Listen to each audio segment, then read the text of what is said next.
Pour Marion et Gisèle, la montagne parle. Pour Gisèle, la passion de la montagne est là depuis toujours.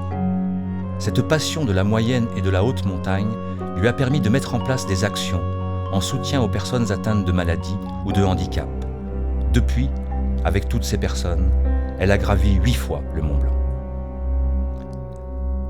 L'ascension de 2011 a réveillé en Marion une véritable passion. Pour Gisèle, ce fut une réussite joyeuse et parfaite, avec un objectif atteint.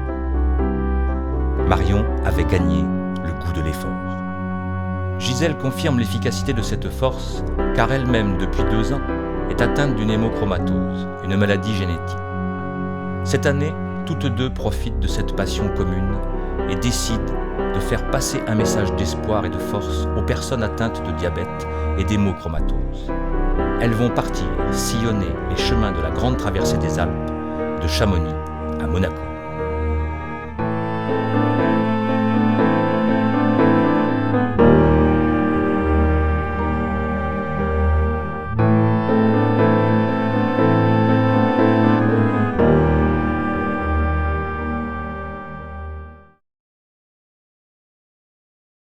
Après plusieurs mois d'organisation et de préparation physique, elles arrivent le 21 juillet à Chamonix avec parents et enfants atteints de la maladie du diabète, présents ce jour-là pour participer aux 2 premières étapes.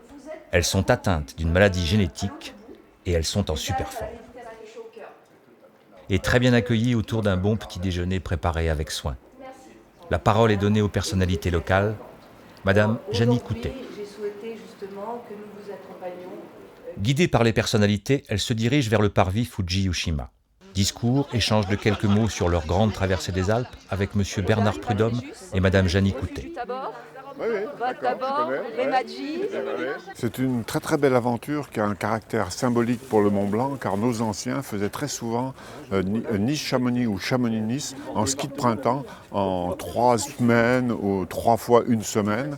Et tout est dans le symbole de l'unité entre une équipe avec ses moyens et son voyage qu'elle va faire à la fois en traversant les Alpes et puis en se écoutant à l'intérieur de soi-même, en passant les paysages de montagne. Pour moi, rien ne remplace la parole, l'action. Et je crois que Gisèle, pour moi, répond à tout cela. Et c'est pour ça que je l'admire et que j'ai souhaité l'aider.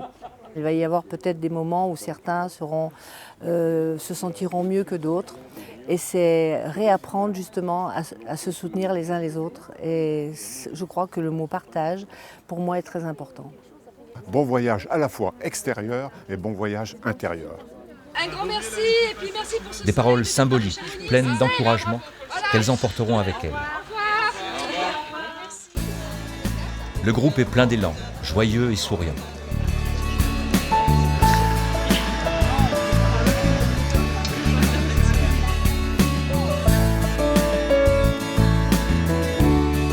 Il leur faudra quelques minutes pour traverser la rue Paccard, artère principale de Chamonix. Une rue commerçante est déjà bien réveillée par son petit monde et son train touristique.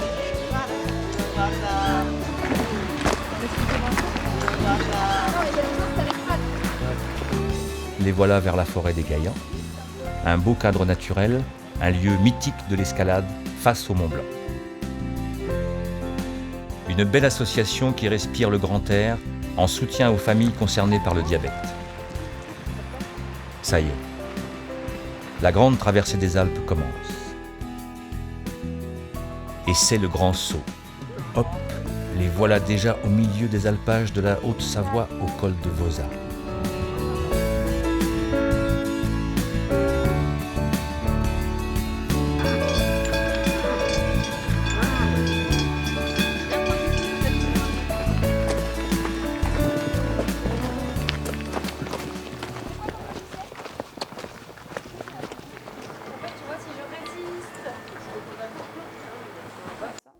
Elles en profitent pour discuter en portant leur attention sur les points techniques médicaux, comme par exemple les capteurs de glycémie en continu à changer tous les 6 jours.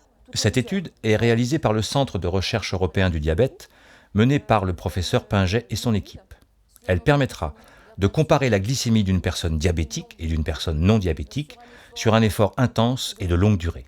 l'idée, tu vois, c'est de placer un capteur à chacune. Donc ce capteur, comme tu le sais, de toute façon tu as déjà vu, on le place au bras, au ventre, sur le côté. Et donc le matin à jeun et le soir avant le repas, c'est ça? Donc quand la pompe nous le rappelle, on fait des glycémies à jeun le matin, le soir avant le repas. À chacun son rythme, entre alpages, sous-bois, traversées de villages, ponts, cours d'eau. Quelques heures déjà se sont écoulées. Dans l'après-midi, une pause sur un temps de convivialité avec un échange et quelques fruits secs. Et dans la foulée, un contrôle de la glycémie. Là, je note les dextros de Julien pour pas qu'il fasse d'hypoglycémie sévère. Là, il est à 0,71, donc il va prendre un petit jus d'orange pour continuer l'effort. Alex, t'es à combien toi? Ah, je sais pas encore. Je passe à Miami avec lui.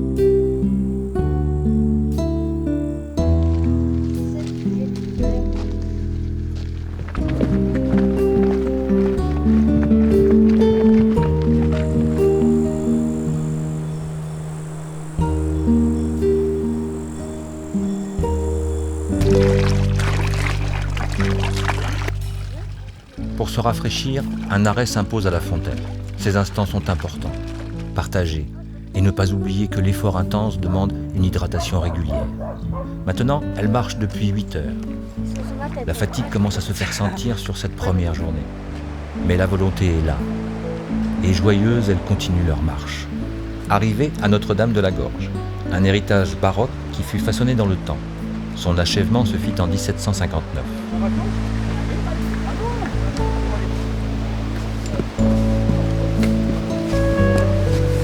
Une halte s'impose au pont romain. Des gorges profondes et surprenantes. La puissance de cet élément naturel fait écho autour d'elle. Encore quelques enjambées et arrivés vers 19h au refuge de Nantes-Borante.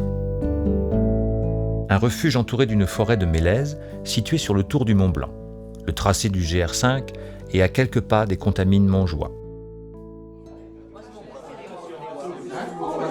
Le soir arrive, une belle ambiance autour d'un bon repas. C'est une véritable expérience pour nos jeunes et leurs parents.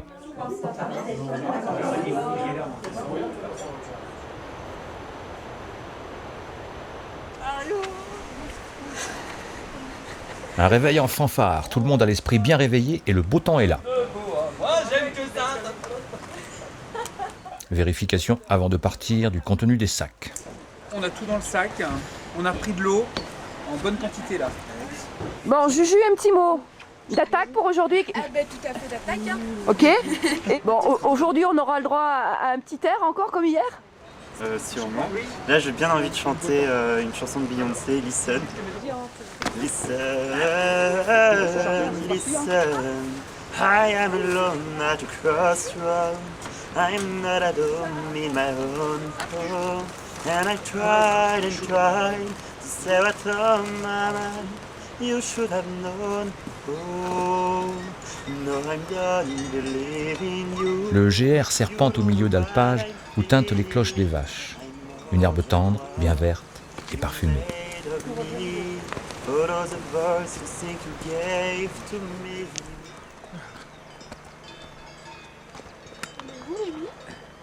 est devant un peu, Rémi. Vamos a la playa. A mí me gusta bailar. C'est quoi déjà cette musique? Je crois que c'est Rihanna. Facile, hein.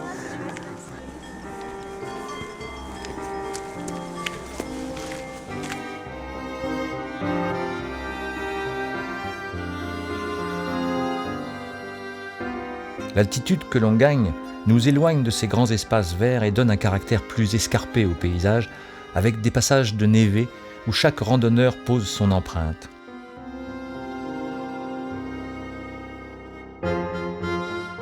Autour dominent quelques sommets, habités par des brebis gourmandes d'une herbe plus rare et fraîche.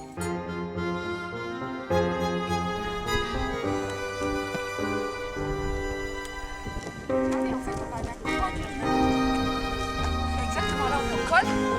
On va au refuge de la Croix du Bonheur. 45.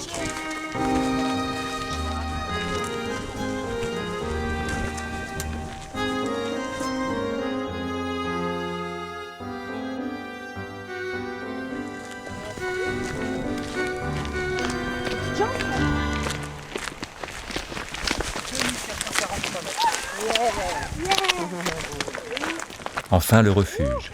Une fraîcheur d'altitude se fait sentir, mais l'appétit est toujours là pour savourer ce bon casse-croûte.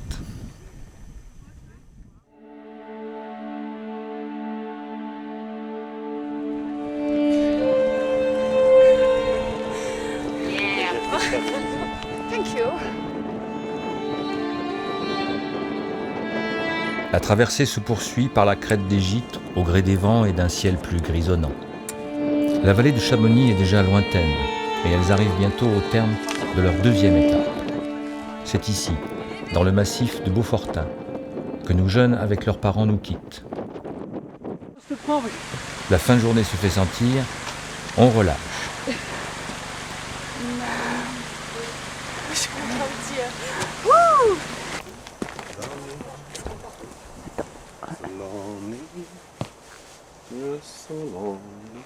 Saveur de l'instant présent et son calme avant le dîner. 5 heures. Un réveil encore dans l'obscurité.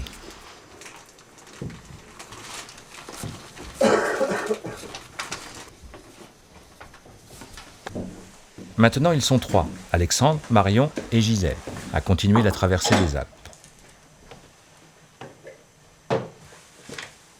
Il fait bon de retrouver cette fraîcheur matinale d'été de nos alpages.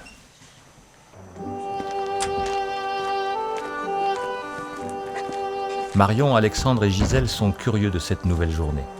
Dernière vérification des sacs, et leur pas s'éloigne vers une note vive et joyeuse au travers du massif du Beaufortain, avec le regard du chien rêveur ou peut-être nostalgique.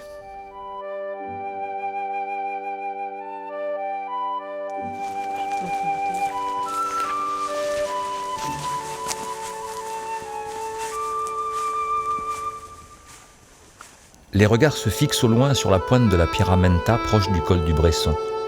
Et leurs pas contournent le lac de Roseland, avec au passage une petite dégustation d'amandes et de noisettes. J'ai peur qu'un méchant ait tout mangé.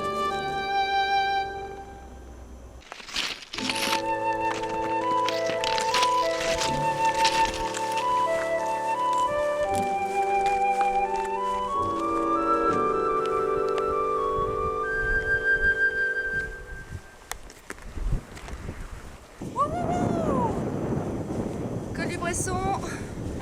Maintenant, le col du Bresson. Ils déposent leurs pierres symbolisant leur passage. Allez. Et voilà. Bon.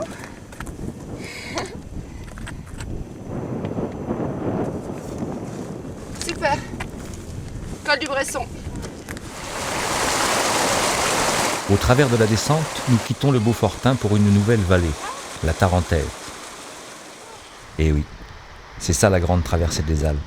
C'est un enchaînement perpétuel de massifs et de vallées. Le Beaufortain et la Tarentaise s'éloignent. Une nouvelle étape commence. Les voilà aux portes de Roswell, qui annoncent le parc national de la Vanoise, créé en 1963. Un territoire protégé, un espace naturel exceptionnel, marqué d'un bleu, blanc, rouge.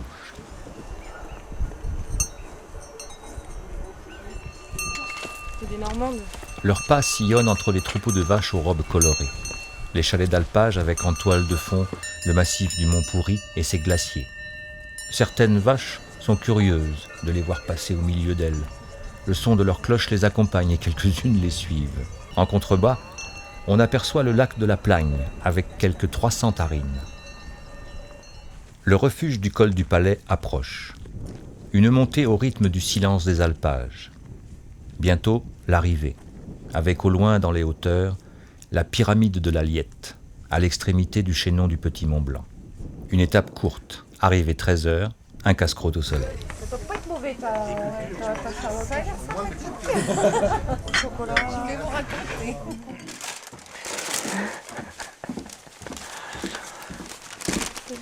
Petit Thibaut.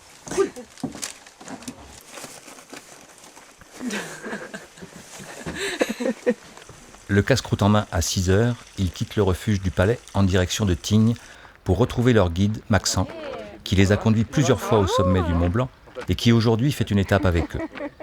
Mais on a fait une super descente, on est arrivé de là-haut. Ouais. Le refuge est juste derrière. Donc, on fait du descendu col du vite, palais. en fait. Sans vous affaires. La cabane. On va se poser là-bas comme ça. Non, mais chouette. En plus, on a beau temps. Ouais, c'est ta dernière étape, toi.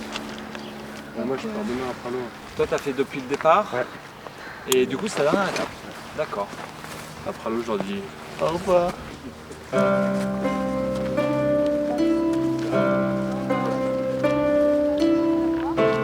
Nous sommes sur le GR55, une variante haute montagne du GR5, au cœur du parc national de la Vanoise. Un panorama grandiose qui les conduira pendant 10 heures de marche jusqu'au refuge de la Vanoise.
Le col de la Lesse, à 2785 mètres, est là. Et ils viennent de réaliser, depuis la station de Tignes, 1200 mètres de dénivelé positif. Alexandre fait un contrôle de glycémie. tac, terminé. Magnifique. Du gingembre. Non, ananas. Marion dans le centre, parce que vas-y. T'en fais la photo là avant. Ah, c'est plutôt à moi.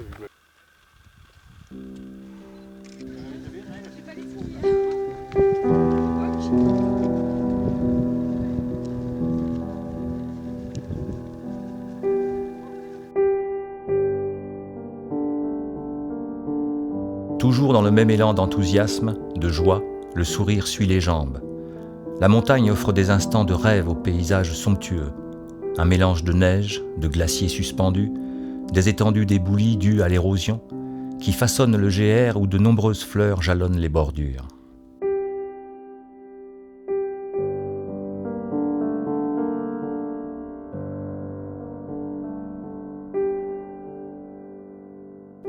Des soupirs de joie, des yeux émerveillés qui s'ouvrent sur la découverte du lac des Nettes et des Lesses, au pied du glacier de la Grande Motte, station de ski estivale.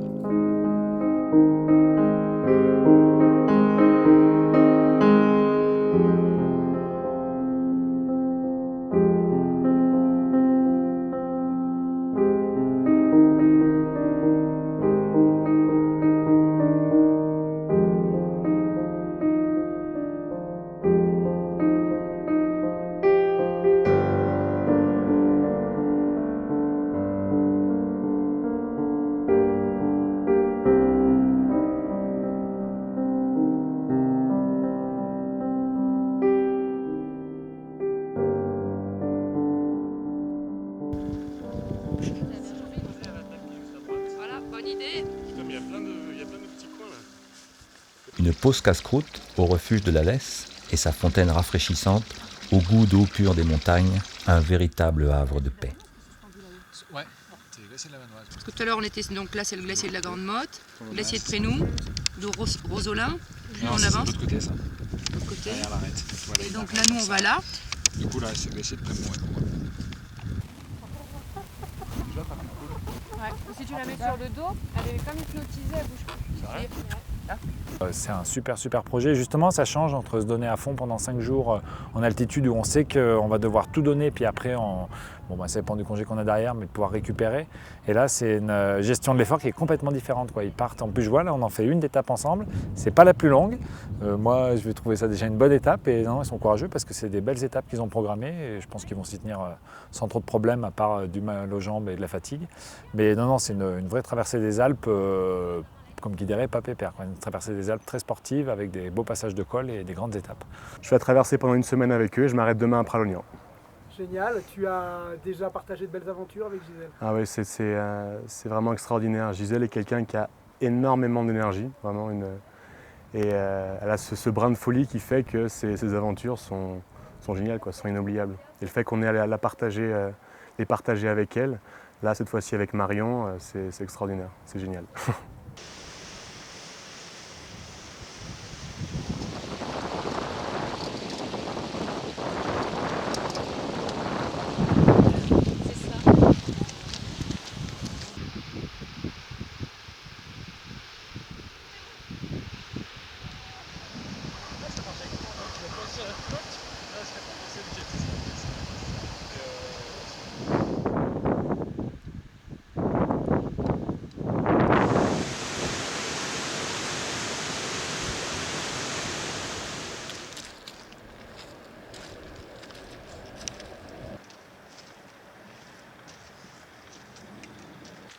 Durant la montée des esprits s'adonne à l'observation des femelles bouquetins, appelées aussi étagnes, avec leurs petits.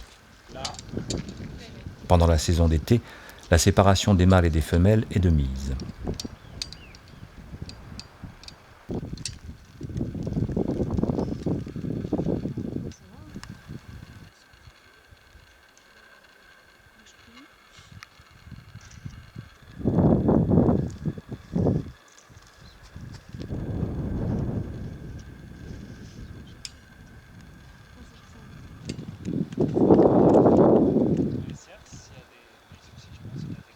La chaleur devient étouffante.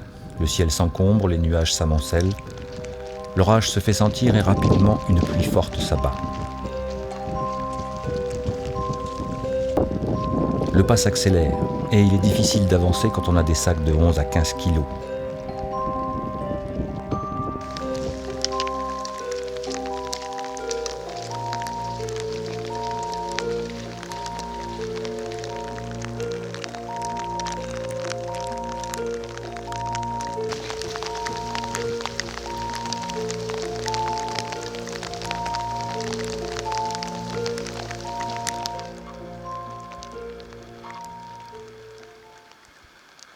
Arrivé au refuge vers 17h30, bien rafraîchi par une pluie piquante. Le refuge de la Vanoise est aussi baptisé Félix Faure. Il a été construit au XXe siècle. Je crois qu'il a été temps qu'on arrive. Ça fait du bien. Une sacrée saucée. On arrive, on est fatigué, mais à la limite c'est une fatigue qui est saine, quoi. C'est de la bonne fatigue. Une bonne fatigue, mais après un bon repas dans l'estomac. Ce qui serait pas sain, c'est que vous soyez pas fatigué après des journées comme ça, quoi. Ouais, ça serait inquiétant. Ça serait embêtant.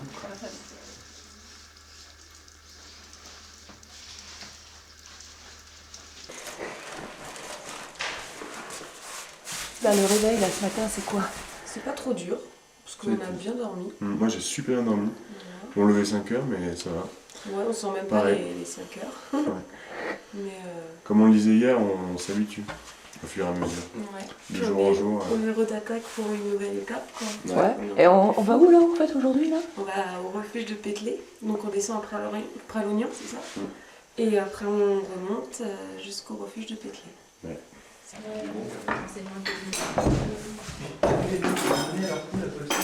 Non, ils ont donné des noms. Le petit-déj fait déjà son effet. Le plein d'énergie pour Alexandre, qui s'en donne à cœur joie dans un enchaînement de sauts et de pas dansants avec Marion.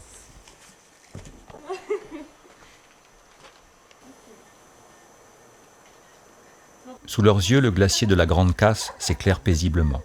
C'est par cet escalier de géant, au milieu des séracs, que les cordées d'alpinistes se hissent sur ce merveilleux massif de la Vanoise. Dans ma basse-cour, il y a des poules, des dindons, des oies. Il y a même des canards qui barbotent dans la mare. Ça fait 4, 4, 4 carrés. Ça fait 4, 4, 4 carrés. Ça fait 4, 4, 4 carrés. Rock'n'roll des gallinacés. Oh yeah! Oh yeah!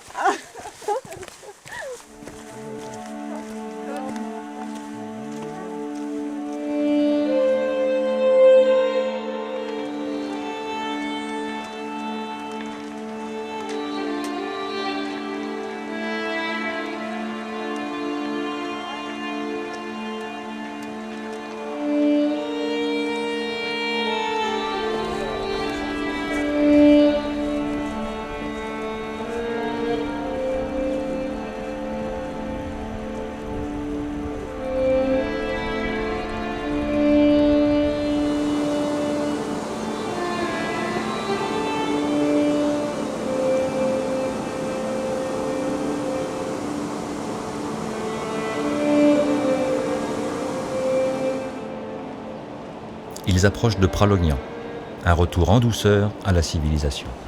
À ton tour de porter fièrement le drapeau de Didop. Ouais, voilà. C'est parti. Couleur de Didop continue. Bon, Alexandre nous quitte, mais nous rejoindra sur la fin. Mais Didop, lui, continue la route avec Gisèle et moi. Ah, ça glisse. Yeeha.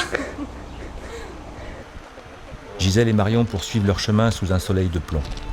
Le sentier continue de monter dans le vallon du Doron de Valpremont jusqu'au refuge de Peclet-Polsay. Les vaches se prélassent et pâturent au milieu d'une herbe parfumée.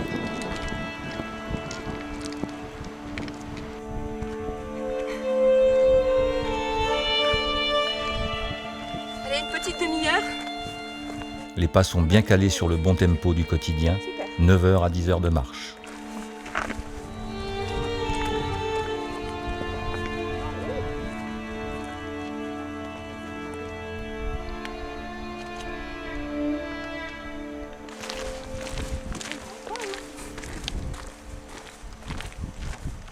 À 16h, elles arrivent. Le refuge est là. L'architecture est originale. Un refuge du club alpin français qui connaît une vieille histoire.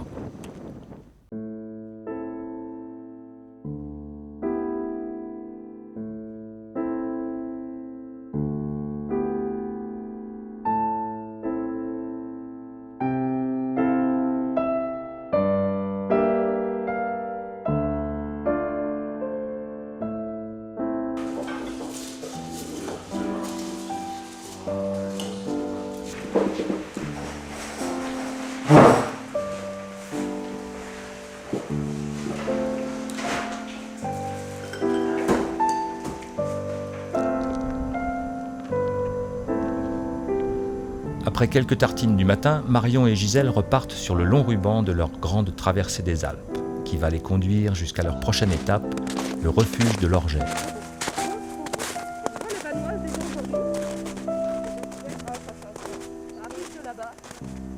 Les pâturages sont loin derrière. Le paysage devient désertique, voire lunaire. Quelques passages de névé, et elles atterrissent sur une autre planète. Un nouveau jeu s'offre à elles. L'esprit créatif les emmène vers la réalisation de leur cairn, qui prendra sa place parmi une centaine d'autres, aux formes différentes et bien personnalisées. Chaque cairn symbolise une pensée. Là, il faut se faire la bise, Marion. Waouh! Yeah! Et c'est la barre des écrins, là. La barre des écrins, le Mont Blanc, donc un tableau de chaque côté. C'est magnifique. Plus haut col de la traversée. Bisous! Bravo Didop! Ouais! Chouette, hein? Ouais. Là, tu vois où on descend? Le col de la Chavière va leur permettre de basculer en vallée de la Maurienne, en passant par le lac de la Partie jusqu'au refuge de l'Orgère.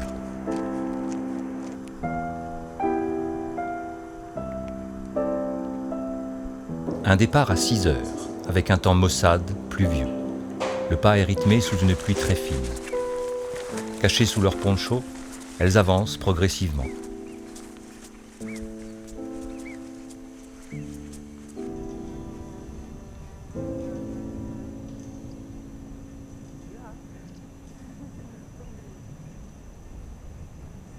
Elles passent rapidement la vallée étroite proche du refuge du Mont-Tabor et continuent leur itinéraire jusqu'à Névache, dans la vallée de la Clarée. Ce matin, le soleil est revenu sur Névache. Une étape particulière pour Marion et Gisèle. Une journée de rencontre. Monique Estachi, élue du Conseil général, est venue les soutenir sur cette longue étape, de Névache à Briançon. La rencontre de Michel Drouet, non-voyant, avec Marion. Le retour du guide Maxent, qui est là pour accompagner Michel. Michel et Maxent se connaissent depuis 2010, lors de l'ascension de Rochefoucauld et du Mont-Blanc. Aussi sur cette étape, Maxime, 16 ans, jeune diabétique, est là. Le groupe est au complet. Il quitte le village de Névache encore endormi. Quelques enjambées, au milieu de prairies, et assez rapidement, une pente raide se fait sentir sous leurs pas.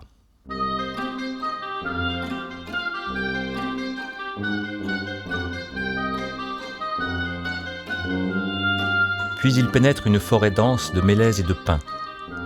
Les rayons du soleil percent le sous-bois.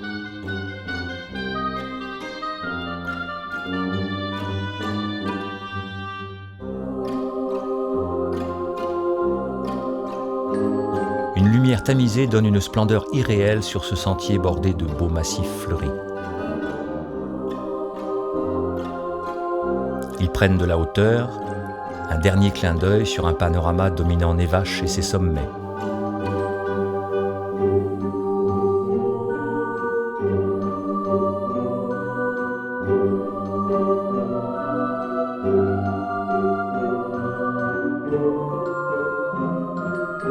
Fin de matinée, une pause avec quelques fruits secs, et joyeusement, Gisèle et Marion parlent de leur capteur de glycémie. Le Centre européen de recherche du diabète à Strasbourg ont voulu faire une étude avec Marion sur la différence de notre glycémie sur un effort intense de longue durée. Donc ils nous ont placé un capteur là, donc tu vois, donc au niveau du bras, donc c'est comme un cathéter, hein, une aiguille. Ce capteur, donc tu vois, est relié à une pompe, un MP3. Voilà, c'est pas plus gros, c'est léger. Donc là, ça te dit Voilà, là c'est l'écran avec la glycémie. La glycémie. Eh ben, on va te faire une glycémie. Voilà, on va te faire une glycémie. T'inquiète pas, tout va bien se passer. Donc tu vas rien sentir normalement, ça va très vite. Tac, voilà. Là j'ai la petite goutte de sang qui sort. Je vais compresser un petit peu. On le place sur la petite languette. Vas-y. Tac. Ça aspire. Ça aspire. Donc 3, 2, 1. Et le verdict, tu es à 114. 1,14. 1,14 de glycémie. Donc il faut que tu sois entre 0,80 et 1,20. Donc là, t'es parfait. Ça va. Voilà, donc il n'y a pas de souci. C'est une bonne nouvelle. Voilà. Donc ça le matin au lever quand tu as jeun, le soir avant le repas. Bon, en ce qui me concerne, après pour Marion, il y en a un petit peu plus, je crois. Chez toi, tu en fais plus ou pareil? Moi j'en fais avant l'effort, pendant l'effort, après l'effort. Ouais. Tu vois, dès que je me sens mal. C'est voilà. pour vraiment jauger vraiment le voilà. truc. Et donc là, ce qui est chouette avec le capteur en continu, c'est que tu vois, pendant la montée, j'ai regardé 3-4 fois, j'ai pas eu besoin de me faire un dextro. Okay. C'est en direct. Mais là, c'est une lecture direct. J'ai regardé, il y a 900 donc, pour aller à la porte de Cristol. Après, ça descend un peu sur le col du Granon. Et ensuite, là aussi, on descend un petit peu de 3 cailloux. Et ensuite, on reprend 250 mètres de dénivelé sur la crête à peu près. Il y a un petit ruisseau. Il y a une marche un peu plus basse au milieu. Mais ça va, la nature est vachement verte encore. Là, en bas, c'est un peu sec, mais en altitude, c'est beau le Queyras. Ouais. Queyras ou la Claret, j'aime bien ces endroits-là.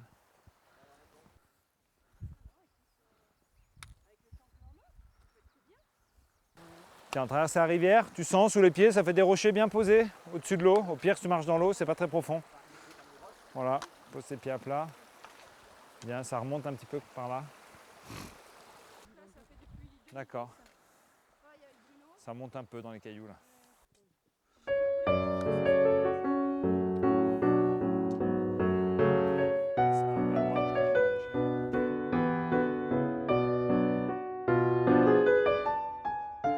Cette étape est un parcours riche et magique de ce que peut offrir la nature sous chacun de nos pas. Il savoure.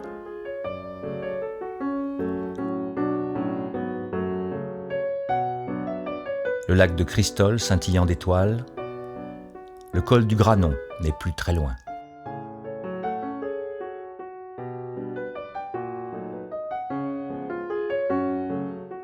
Marion s'émerveille de voir l'enchaînement des pas de Michel avec aisance et sérénité. Une très belle leçon de vie. Un beau partage dans toute sa simplicité.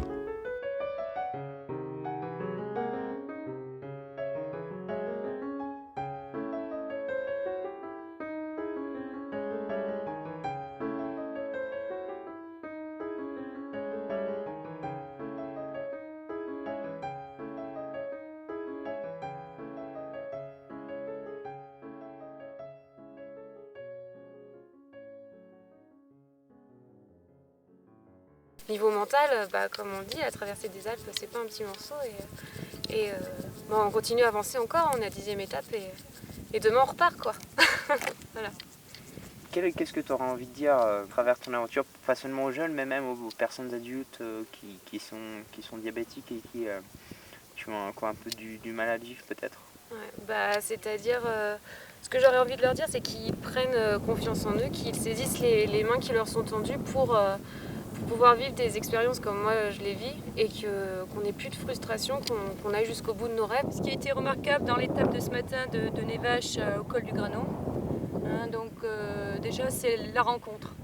moi, ça a été la rencontre Michel-Marion. Marion, depuis quand même pas mal de jours, m'en parle, et Michel aussi. Donc ça, pour moi, c'était vraiment le côté émouvant.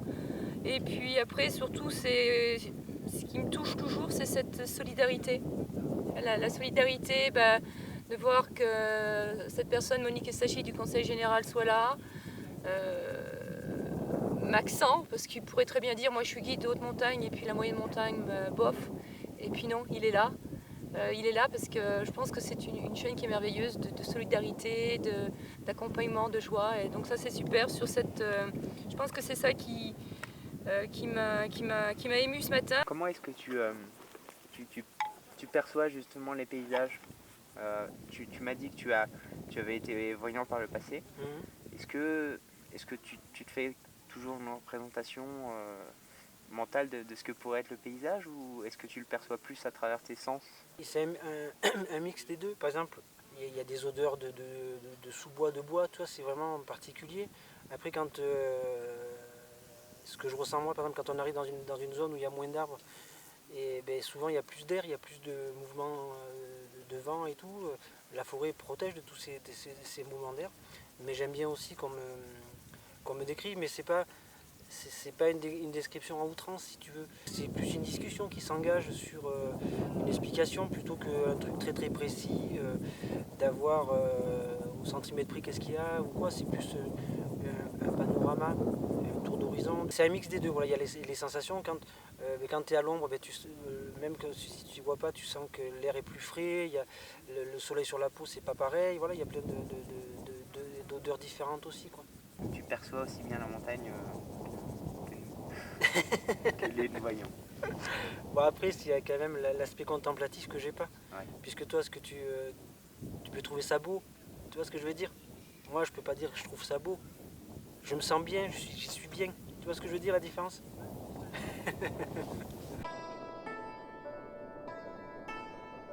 La marche reprend au milieu d'un monde minéral, sous un ciel d'azur et face à un vent décoiffant. La carte des Alpes défile. Aujourd'hui, ils sont à mi-parcours entre Chamonix et Monaco, déjà 300 km de parcourus.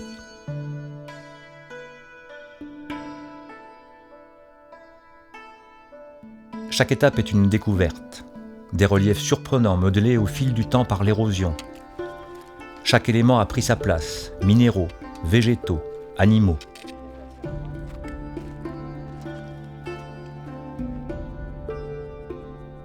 Un paysage changeant, passant du chemin boisé à la prairie, au lac, jusqu'à franchir un univers désertique.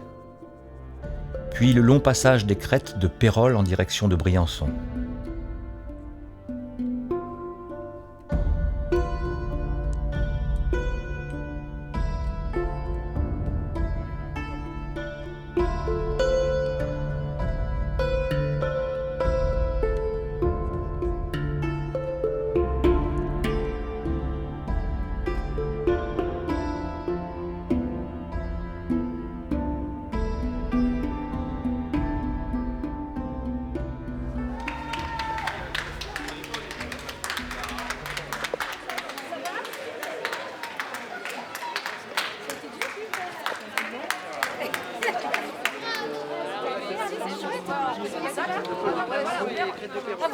Je tiens à remercier la ville de Briançon, l'office de tourisme pour cet accueil chaleureux. Ça fait du bien, et puis surtout ce qui fait du bien, c'est cet accueil.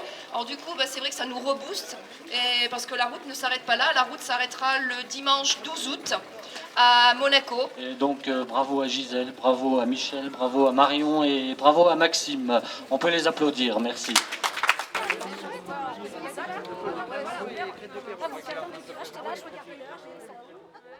Aujourd'hui, leur pas est plus lent, certainement un peu perturbé par l'émotion de leur arrivée la veille à Briançon. Je pense qu'on ne peut pas être très loin. C'est la moitié. La chaleur est là, les sous-bois les protègent.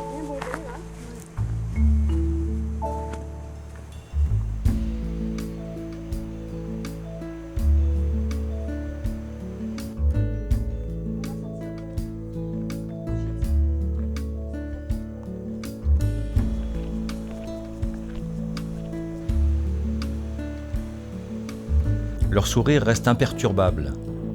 Elles arrivent au col de Furfand à 2500 mètres vers 17h. En vue, quelques chalets qui font partie de l'histoire du Queyras.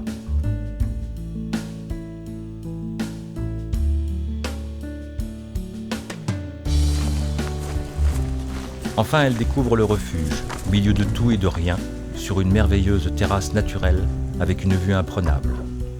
Un 360 à vous éblouir les yeux. Le massif du Queyras dans toute sa splendeur. Waouh, le Queyras est magnifique. 11e étape aujourd'hui, on est le combien juillet? On est le 31 juillet, demain on passe en août. On passe en août et puis, alors c'est vrai que jusqu'à présent, on vous a dit que notre traversée était magique, lumineuse, des étoiles plein les yeux. Le temps nous a accompagnés et royal, bon, à l'exception d'un jour. Et le jour où il y a eu la pluie, ça nous a donné encore plus de pêche puisqu'on a fait 2 étapes dans une. Et donc on en est à la moitié, il nous reste 300 km. Voilà, et donc aujourd'hui, nouvelle étape dans une nouvelle vallée, le Queyras. Voilà, donc nouveau départ aussi pour la deuxième moitié de notre aventure. Voilà, et de puis, Briançon. Puis aussi, on voulait dire aussi qu'effectivement, jusqu'à présent, vous nous avez eu en pleine forme. On est en pleine forme. On est en pleine forme, sauf qu'aujourd'hui, c'était long, quoi. Ouais. Voilà, être descendu en ville et remonter après, c'est épuisant. Complètement. Voilà, même si l'étape était courte, ça m'a paru très long, et surtout qu'on l'a fait dans l'après-midi. Et on est plus fraîche le matin. Le temps en refuge est bien organisé. C'est déjà le repas. Quelques bons plats les attendent autour d'une table bien structurée. La vie en refuge, c'est un retour aux valeurs. Un lieu où chacun raconte son chemin. Elles sont parties très tôt ce matin. Une lumière rasante annonce une belle journée, malgré les orages prévus. Sur le chemin, une surprise. Une merveille du Queyras. Le lac de Sainte-Anne, à la couleur turquoise des profondeurs des glaciers, avec au-dessus sa chapelle.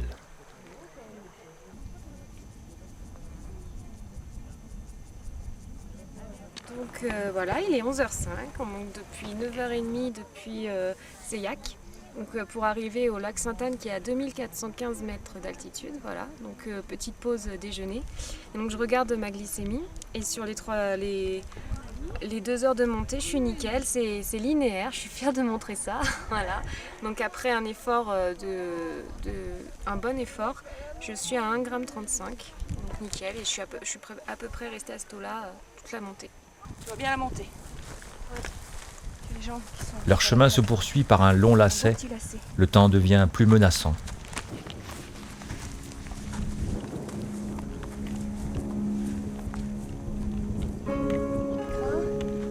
On voit le toit du ciel. Mais d'un seul coup, parce que ce matin c'était bien pur, et là ça commence à moutonner. Elles avancent, pas à pas. Le vert de la nature leur échappe au fur et à mesure, pour laisser place à un univers plus rocailleux, aux couleurs grises et beiges.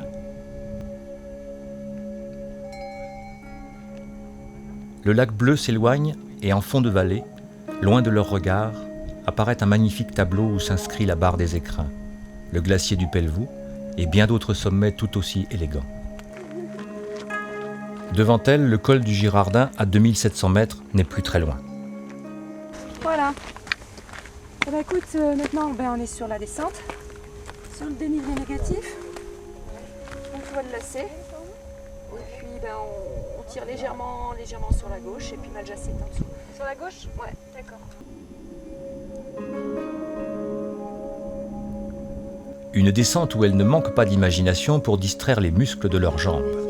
Une démonstration de gymnastique dans un décor irréel entre rochers et prairies.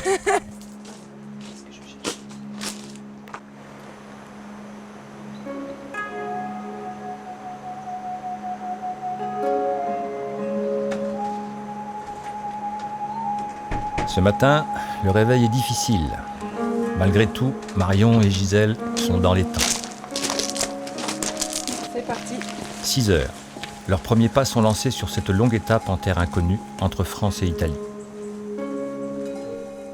Les toits des maisons s'éloignent de leur regard pour donner place à une chaîne de montagnes culminant entre 2005 et 3300 mètres. La transition est rapide entre le chemin boisé et le terrain escarpé. C'est dur ce matin parce que oui, on n'a pas on n'a pas bien dormi, c'est surtout ça. Donc la récupération, elle s'est pas fait totalement. Mais bon, voilà, quand il y a le cadre de rêve qui nous stimule, hein, je crois qu'on peut pas rêver mieux. Enfin, On monte à combien aujourd'hui? on monte à 2009, comme ça. Allez.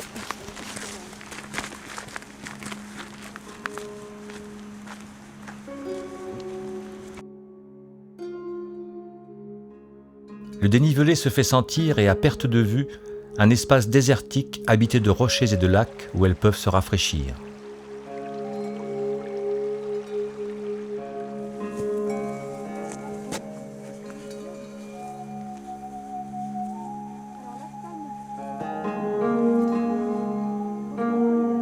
Sur leur passage, dans cet univers sauvage, une marmotte curieuse les observe avec attention.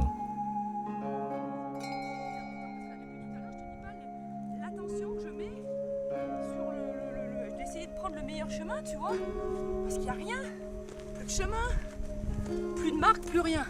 Alors, fin de compte, depuis tout à l'heure, mon seul repère, c'est ce chemin qui mène au col du Marinet et cette femme qui était dessus. Bon, bah écoute, le col est pas très loin, il y a un joli cairn. Alors, franchement, c'est ce qu'on peut appeler le désert de montagne, depuis Girardin.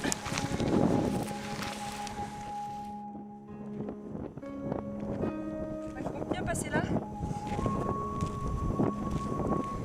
En tout cas, déjà, voilà le col de Marinet, 2784. Ben, à mon avis, c'est Chalaras qu'il faut qu'on prenne dans cette direction gauche. Mais c'est le bout du monde ici. Hein. Col, sommet, aiguille, à ne plus en finir. Pour quelques heures, elles seront en Italie. Puis elles repasseront en France par le col de la Gipierre, à 3000, mais pas avant 17 heures.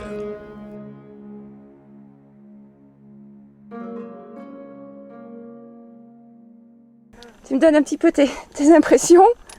Rien à marre. J'aime pas du tout. Non, j'aime pas. C'est dur aujourd'hui.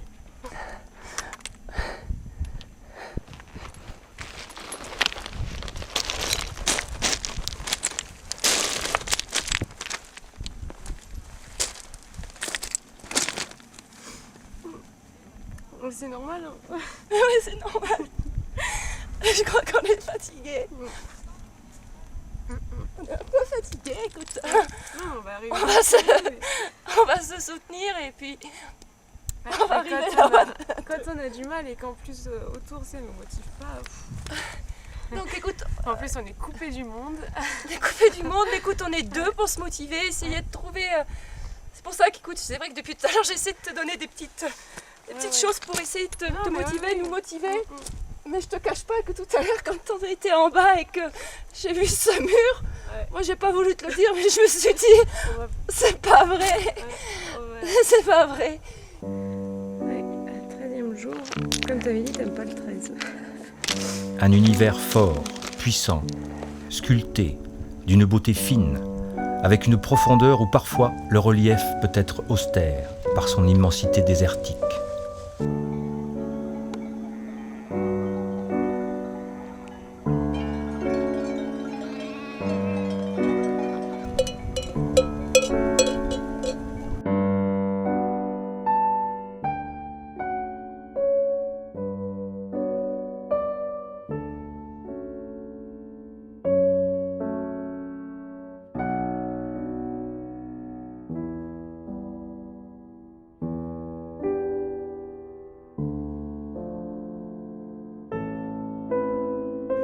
Donc après un mixte de larmes et rires, on a la pêche. On a la pêche, comme quoi la montagne c'est miraculeux. Cool!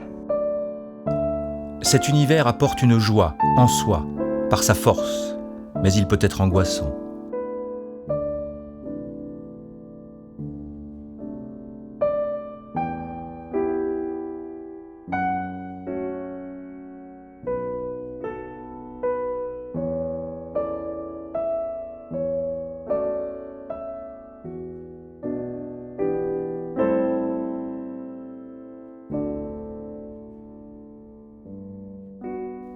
Depuis le petit matin, le chemin fut long.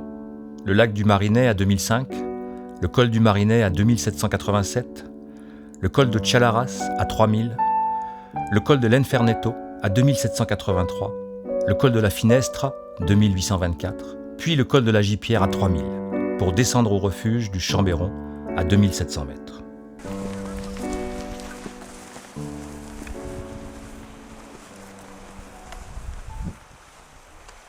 Demain, je pense qu'on partira par là. Bah écoute, 10 heures. 10 heures, sans compter quand même 10 heures de marche, sans compter les pauses, mais les pauses. Une arrivée vers 18h bien méritée. Après avoir pris leur repère au refuge du Chambéron, elles finissent leur soirée autour d'une bonne soupe.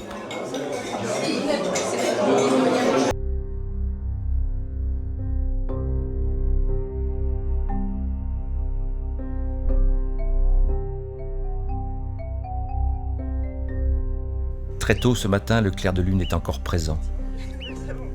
Elles continuent leur chemin dans les règles de l'art, vers Bousillas, un hameau en toute tranquillité, loin de tout, perdu quelque part dans la vallée de la Tinée. Elles profiteront de cette étape pour récupérer de la précédente, très longue. Arrivées au gîte, ce début d'après-midi s'annonce reposant. Après la lessive, bien installées dans le dortoir confortable, parfumées de leurs huiles essentielles, une séance d'étirement, de massage, de soins de leurs petits bobos, tout cela s'impose. Un gîte dans toute son authenticité. L'odeur du vieux bois rappelle son histoire. Voilà. Tiens mal quand je te touche là? Non, là ça va. Et là, si je fais ça? Là? Non, ça va. Mais t'as là, c'est...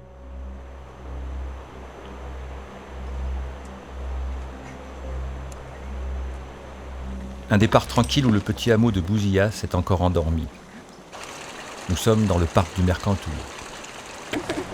Comme une leçon bien apprise, leurs habitudes matinales s'enchaînent, normalement. Col de la Colombière. Ok. Je me demandais ce qui sortait, enfin je voyais un petit clapotis dans l'eau, et puis finalement c'est un tuyau, la source, tu vois. Je me dis, c'est quoi? En suivant le tracé rouge et blanc, elle traverse prairies et troupeaux. Une nature en parfaite harmonie où ce matin, cette atmosphère respire la gaieté.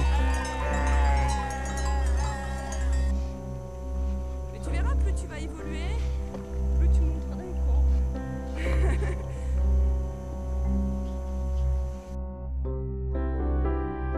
les Rapidement, elle passe le col de la Colombière, puis le village de Saint-Dalmas de Selvage.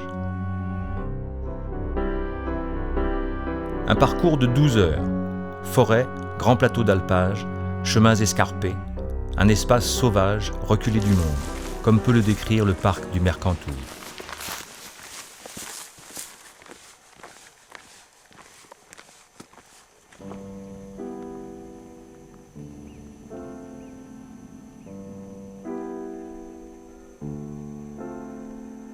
En descendant sur la Roya, elles aperçoivent quelques anciennes maisons en bois tombées en ruine. Et sur une montée interminable, leur pas continue vers le col de Crouzette.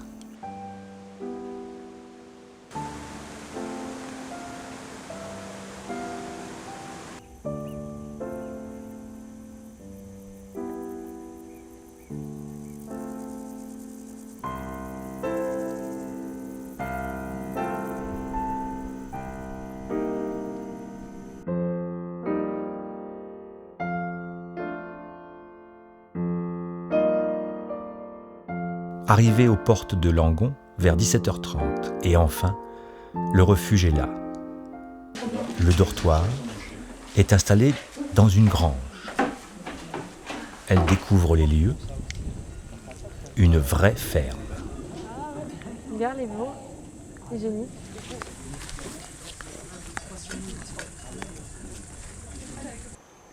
Depuis le refuge de Langon, elle traverse quelques villages perchés. Les senteurs du sud sont bien présentes. Saint-Dalmas, Val-de-Blore, 800 habitants. Très joli village de la Vésubie, qui raconte son histoire. Elle découvre un village plein de charme et d'authenticité.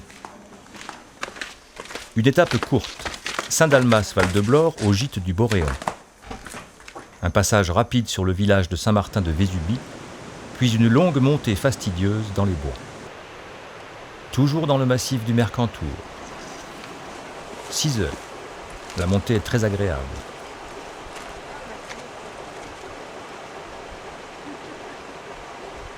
Le sommet de la Cougourde avec son refuge homonyme.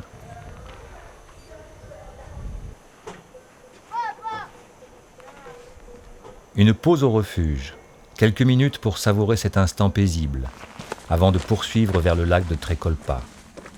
Un magnifique lac bleu émeraude, avec sa petite île, dont la naissance remonte à 30 ans. Ce lac est niché à l'aplomb du Pas de l'Adre, jadis col des contrebandiers. Ce col franchi, le sentier évolue jusqu'au refuge de la Madone de la Fenestre. «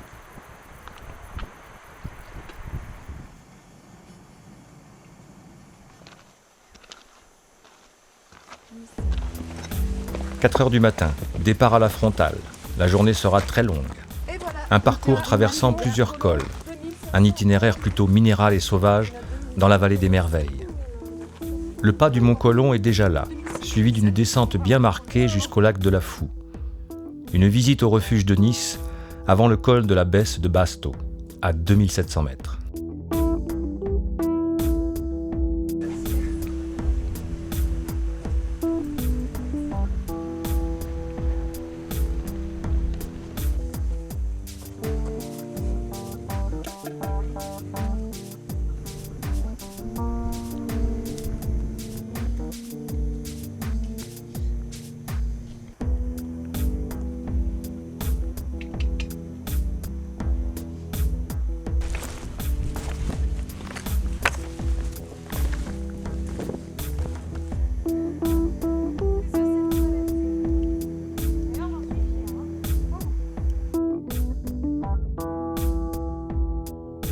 Entre chaque col, la faune est au rendez-vous.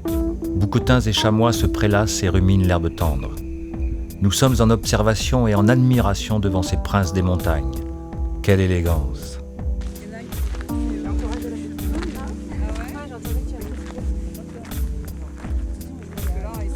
Prêt et dispo, ça va, c'était pas trop dur. Non, pas trop dur. Alors ça, c'est vache. La vallée des Merveilles, c'est aussi ses peintures rupestres, comme son sorcier, ou encore ces monstres de rochers en équilibre. Oui.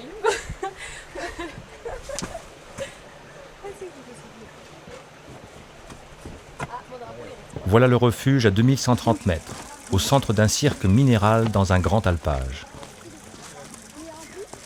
Le refuge des Merveilles sera le dernier refuge de la traversée.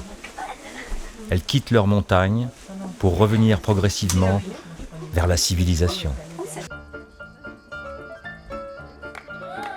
Hier, arrivé en fanfare à Sospel, accueilli par l'office de tourisme. Ce matin, avec les jeunes et leurs parents, avant-dernière étape. 9 heures de marche aujourd'hui pour rejoindre le sanctuaire de Laguet.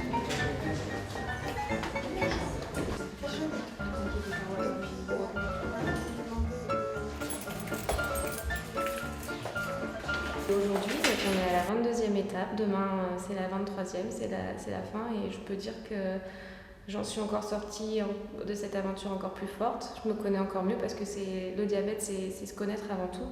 Savoir dire quand est-ce qu'on est en hypo, quand est-ce qu'on est en hyper. Sentir ses baisses d'énergie.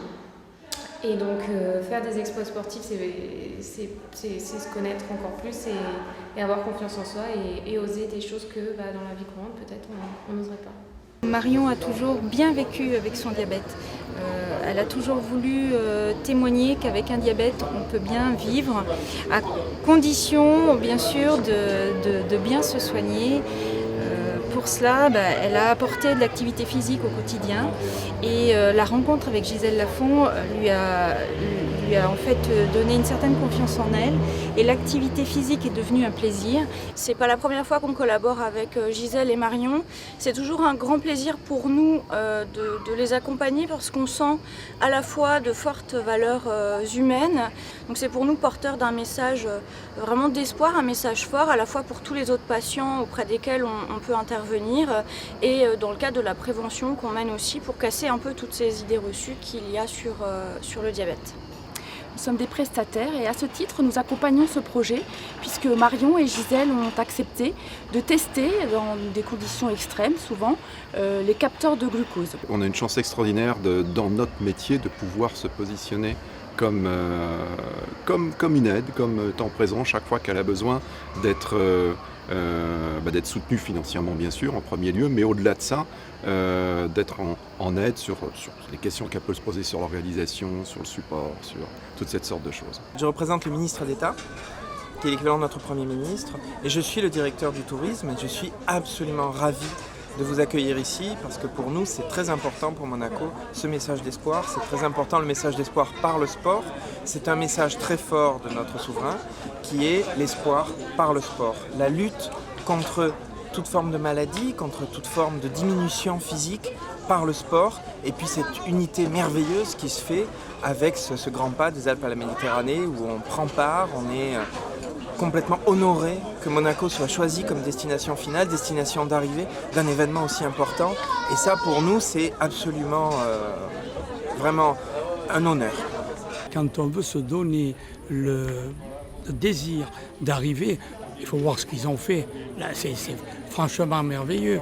Et quand on pense que ceux qui ont fait déjà le Mont Blanc quelques années reviennent pour en demander, je pense que c'est une grande équipe. Pour ce qui concerne donc Gisèle Lafont, c'est une ancienne connaissance. En effet, j'ai eu le plaisir de la connaître il y a 5-6 ans. Et depuis, on a suivi un petit peu son évolution et sa progression. Et grâce donc, au service de médecine et grâce au docteur Fabre Bullard, c'est vrai que pendant ces 2 descentes sur Monaco, on a pu donc la rencontrer, l'aider et la soutenir sur ce projet. Donc moi j'ai accompagné Gisèle et Marion sur la première semaine de la traversée et je les ai rejoints il y a 2 jours pour finir les dernières étapes ensemble jusqu'à Monaco. Une organisation à la perfection, un tempo dynamique avec le sourire. Une grande chaîne solidaire sur un long chemin qui touche presque à sa fin.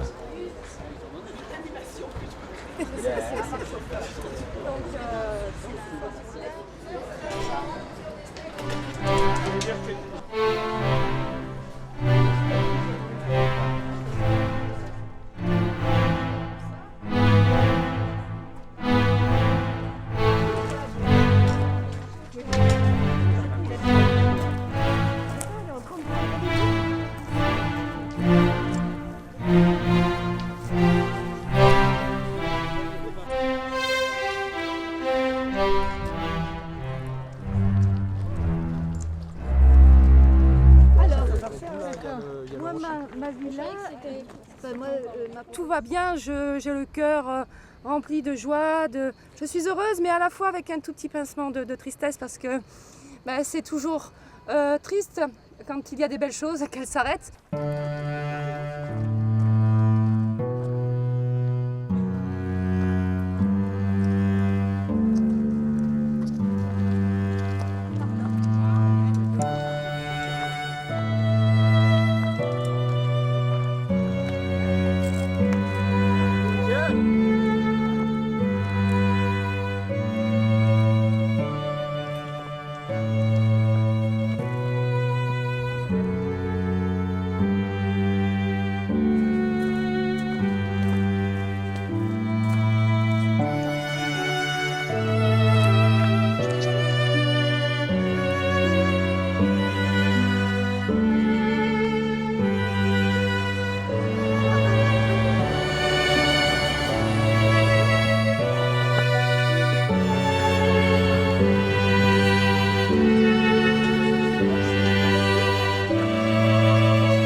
Monaco, 12 heures, place du Palais Princier, par la rampe Major. Elles l'ont fait. Elles ont réussi. 23 étapes, 600 km, 70 cols, 31 000 mètres de dénivelé positif et négatif.